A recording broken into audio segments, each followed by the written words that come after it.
Italian Wine Podcast. Chin Chin with Italian wine people.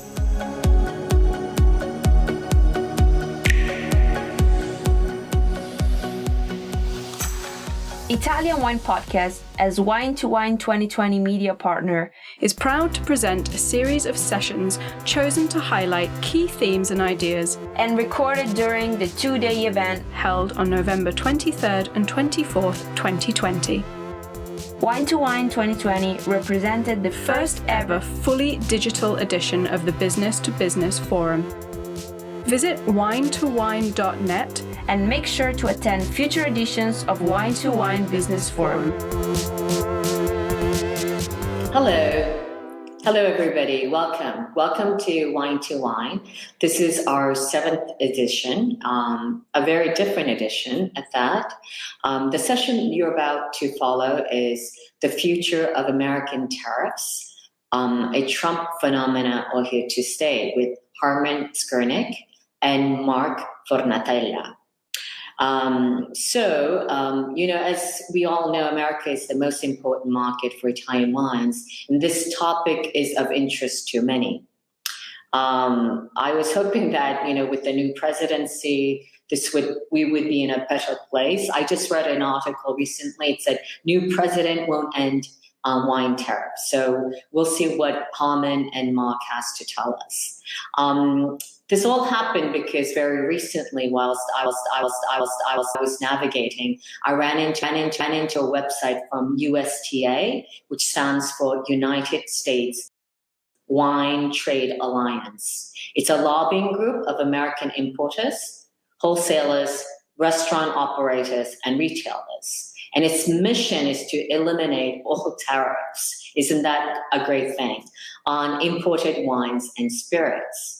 I saw Harmon Skurnik as one of the advisory board member of this organization. And I said to myself, who better than Harmon, who can decipher the latest trade disputes and ongoing negotiations between the United States and the EU.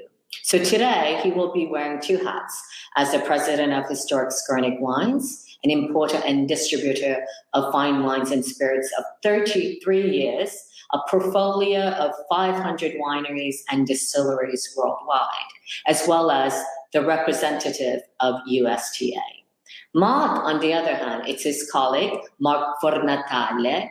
I understand he's fluent in Italian, so per I produttori italiani, se avete qualche domanda, Mark sarà il moderatore oggi.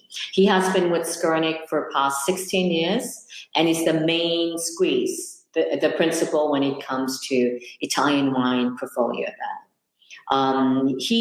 The thing I really liked about Mark, I don't know him very well, but I read on his CV that he played a key role in expanding Skurnik's selection of Italian wine producers, as well as spearheading growth for the company in markets relatively new to Skurnik as a distributor, namely Ohio, Kentucky, Indiana, and California, which is terribly interesting for us because as Italian wine promotion organization, we often go to, of course, California, New York, Florida. But I think maybe Mark has some insight, especially into these, also the relatively unknown, uncharted territories for Italian wines. Take it away, Harmon and Mark. Hey, good morning, everybody. Good morning.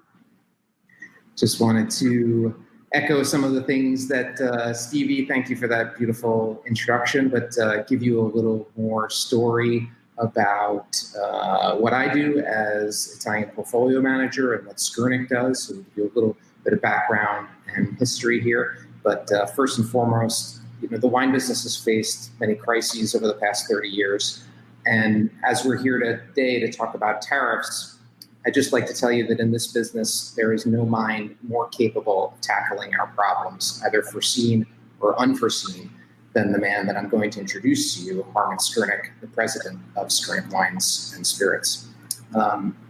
Skurnik Wines was founded in 1987 with a small group of 6 American wineries. And today, as Stevie said, we represent over 500 producers worldwide. We employ 180 people across the United States, and we are an importer-distributor in 8 states, including our home markets of New York, New Jersey, Pennsylvania, Connecticut, but also California, Ohio, Kentucky, and Indiana. Harmon, with his brother Michael, have been importing and selling Italian wines in the United States for over 30 years. We exclusively represent over 100 Italian producers from Alto Adige to Valle d'Aosta to Sicily. Ci manca solo il Molise. We are particularly strong in both Piedmont and Tuscany, where we have seen interest in the killer bees, Barolo, Barbaresco, and Brunello soar in the past 20 years especially.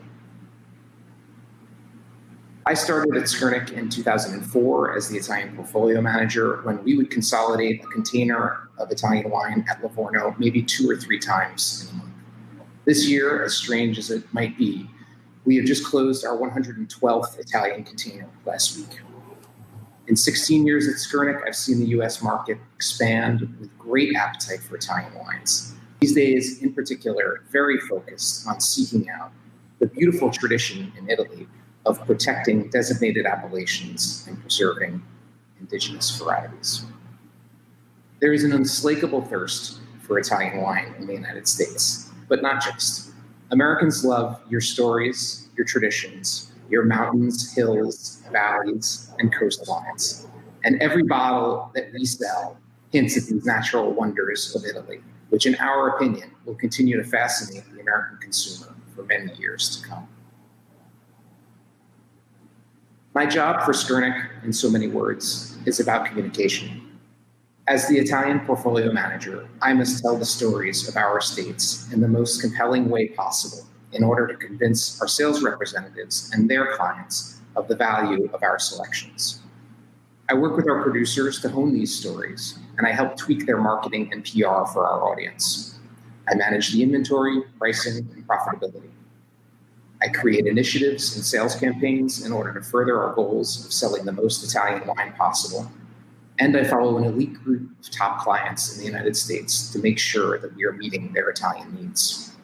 Any question from an Italian producer about the US market at Skurnik is directed to me, and the same for any questions a sales rep or client may have about Italy. Wine first, but often it's about culture, food, and travel. As I close in on my 20th year in the wine business, there's one small piece of advice I can offer from a marketing standpoint, though it is an aside for today's intriguing discussion about tariffs. As producers, you must tell your stories to as many people as will listen. And one of the easiest ways to do this is Instagram. For tips on how, I recommend you follow us on social media. I am Fornatale, Harmon is H. Skurnik, and we are Skurnik Wines. Without further ado, I present to you Harmon Skurnik, not only the president of Skurnik Wines, but also a founding member of the U.S. Wine Trade Alliance, whose sole mission is to eliminate tariffs on wine and spirits from the European Union. Harmon? Thank you, Mark, and welcome everybody. Appreciate that great introduction.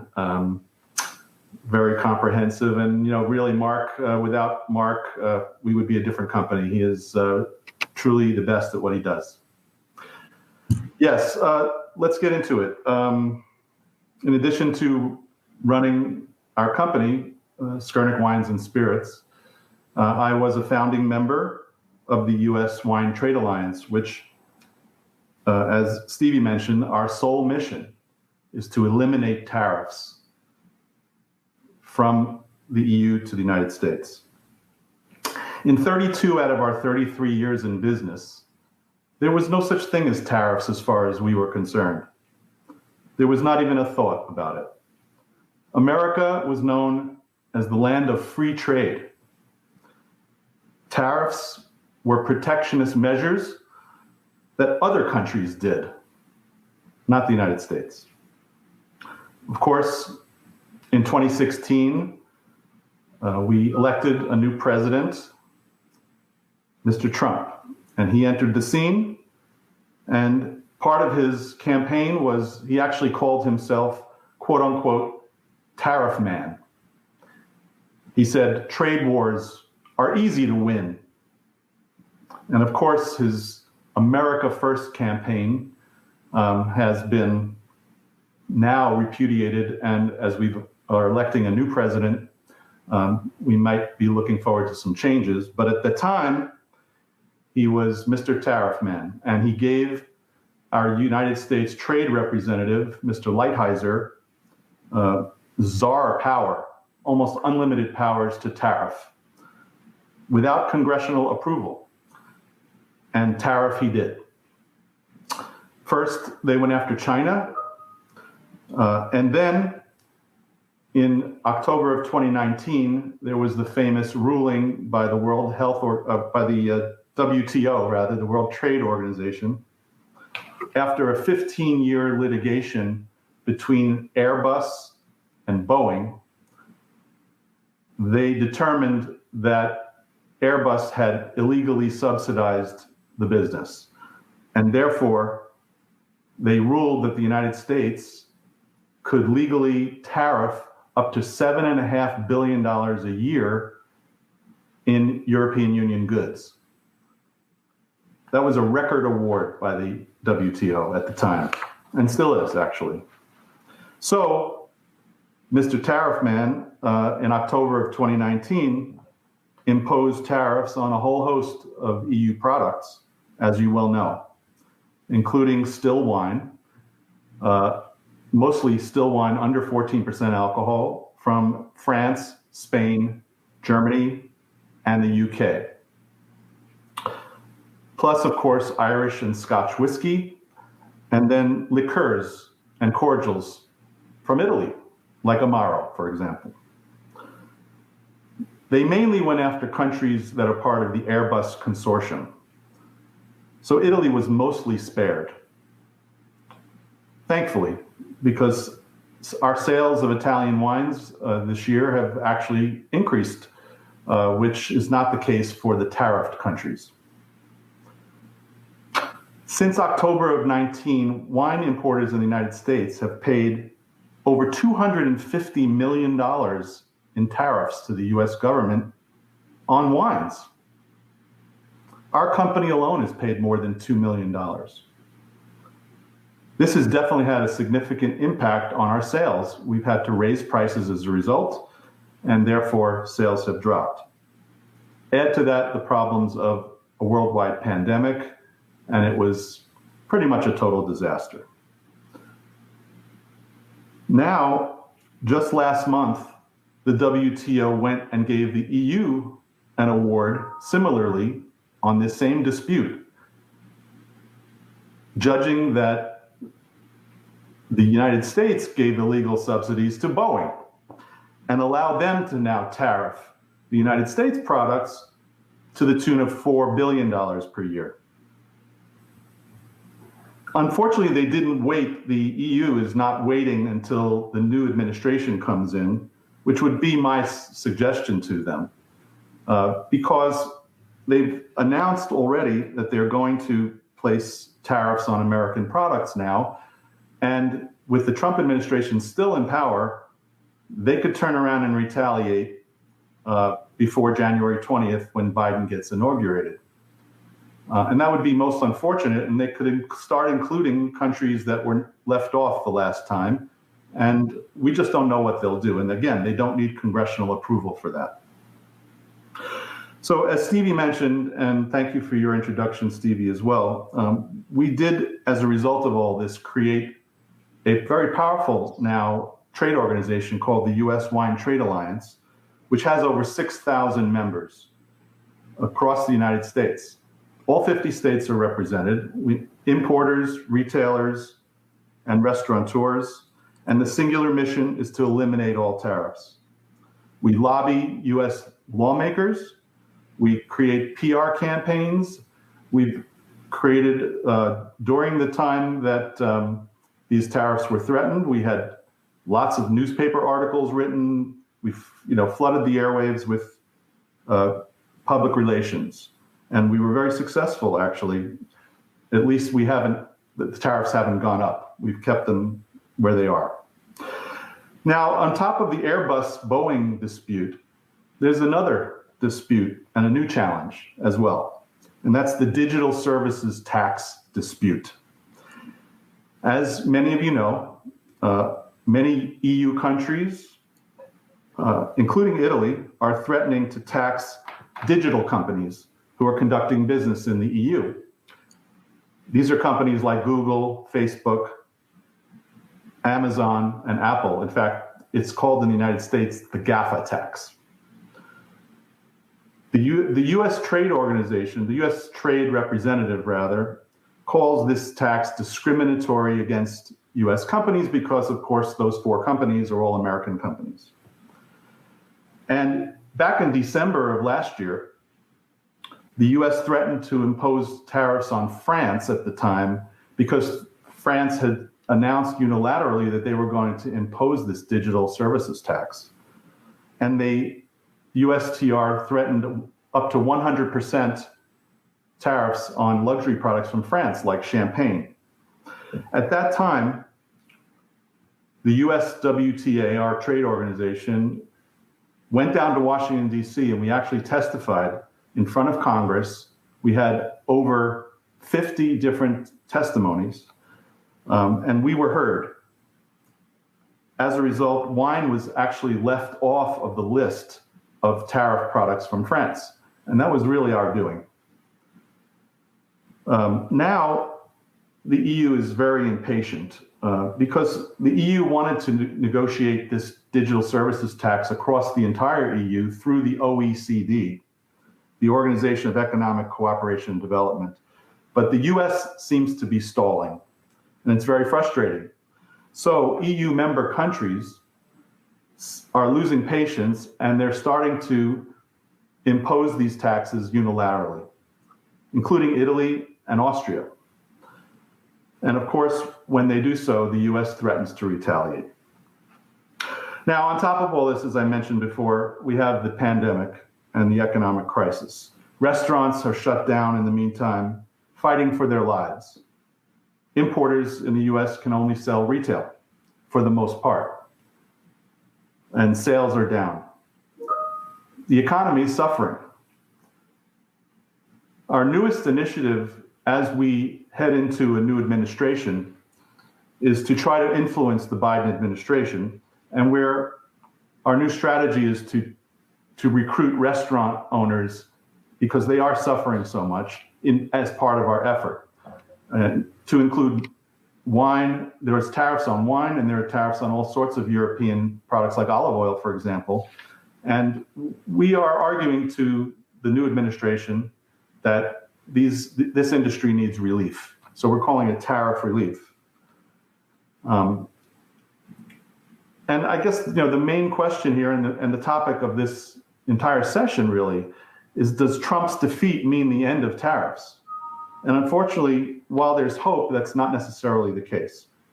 Biden does represent a positive return to normal and away from nationalism.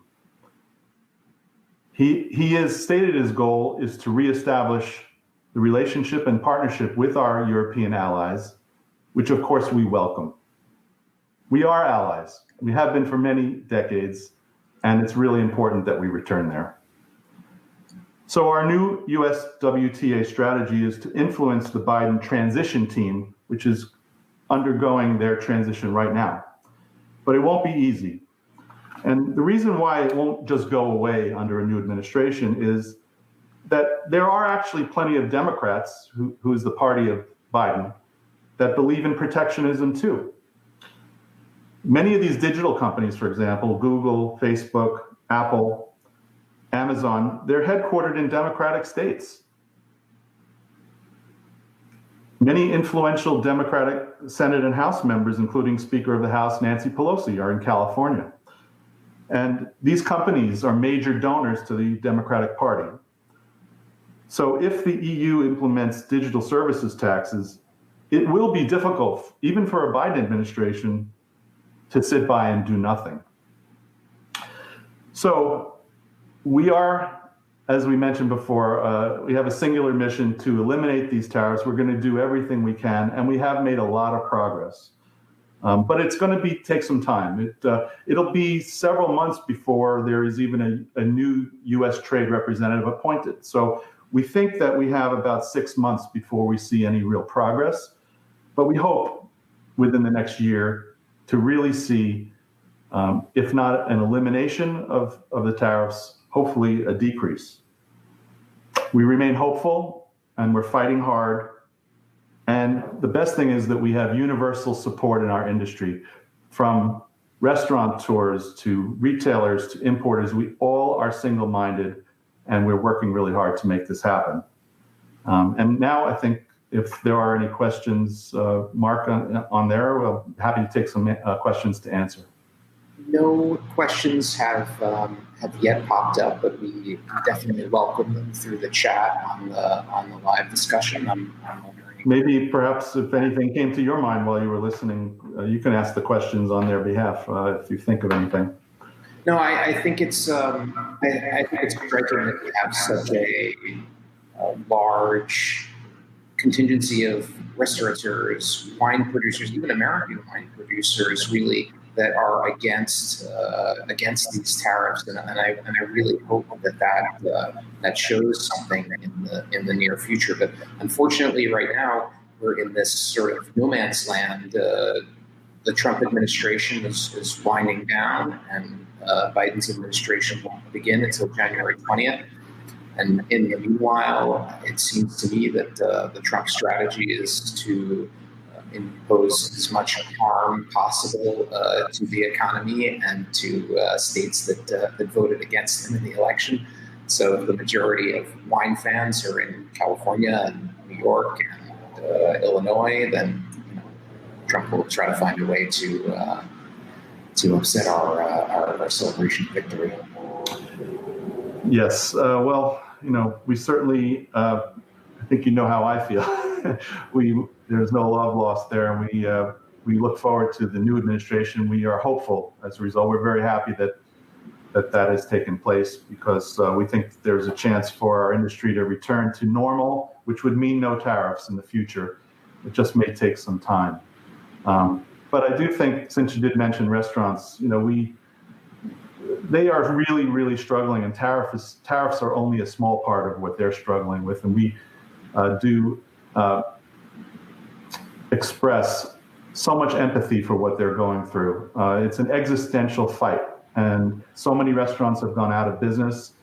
And think about it, if we're talking about Italian wine, for example, America has so many Italian restaurants, and that is such a great avenue for us to express these wonderful, wonderful wines from Italy. And if half of them go out of business, it's a tragedy. So, they have other problems besides tariffs. We're going to do what we've told the restaurant industry is that we will do all of the work. We just want you to join in this fight, and they've agreed to do it. We've got some very prominent names in the restaurant industry who've agreed to be a face to this campaign, and we expect it to be very effective. Harmon, we've got a great question from Jenny Burgess in California. She's asking if we have any thoughts on how sommeliers and industry members can help at a grassroots level to make the positive changes as we transition into the Biden administration. That is a very good question. I would say the first thing you can do is go to our Facebook page, which is the U.S. Wine Trade Alliance Facebook page, and become a member. There's a lot of information there. There are letter writing campaigns that we do throughout the year whenever these tariffs are being threatened. And they've resulted in tremendous successes. These letter writing campaigns to congressmen and women and senators have resulted in them writing letters to the U.S. Trade Representative. And that's why the U.S. Trade Representative thinks of the wine industry as a real thorn in their side, because we've been so effective in communicating to them how much this is hurting American industry. And so all of these campaigns you can take part in, but the best place to get all that information is to go to that Facebook page, U.S. Wine Trade Alliance. I'm posting a link to that right now in our groups. I hope the link works. Oh, great. Are there any other questions? Anyway, I look forward to doing this in person perhaps next year. Mark and I, we go to the VinItaly conference in April every year. And, doing this virtually is fine for now, but there's nothing like seeing everybody live. And we look forward to doing that in the future. Absolutely. We missed Verona 2020, and hopefully we'll be able to get back for 2021. All right. So I guess if there's no other questions, we can wrap things up. Any final thoughts, Mark? No, just keep on doing what you guys are doing. I know it's a very difficult time in Italy right now, not made any easier by these tariffs. But as I mentioned, the passion that I see in the end consumer for Italian wines is unending. And you guys just have to keep making the beautiful wines and keep working as hard as you can. Any word on how the Tartufi season is this year? We could use some at this time of year, right? They should be arriving. They should be arriving soon on our shores. I've seen a couple of offers here and there, but no word on quality just yet. I look forward to opening some older Barolos soon. Excellent. Well, thank you, everybody. All right. Well, it's been nice to see everybody, even though I can't see you. And thanks for participating in this event. If you have any further questions, I can be reached by email at hs@skurnik.com. If you come up with any questions, because I know this will play after the conference is over as well. And if you have a question about the tariff situation or about our company, just feel free to email me, hs@skurnik.com. That's SKURNIK. Thanks. Listen to the Italian Wine Podcast wherever you get your podcasts. We're on SoundCloud, Apple Podcasts, Himalaya FM, and more. Don't forget to subscribe and rate the show. If you enjoy listening, please consider donating through ItalianWinePodcast.com. Any amount helps cover equipment, production, and publication costs. Until next time, cin cin.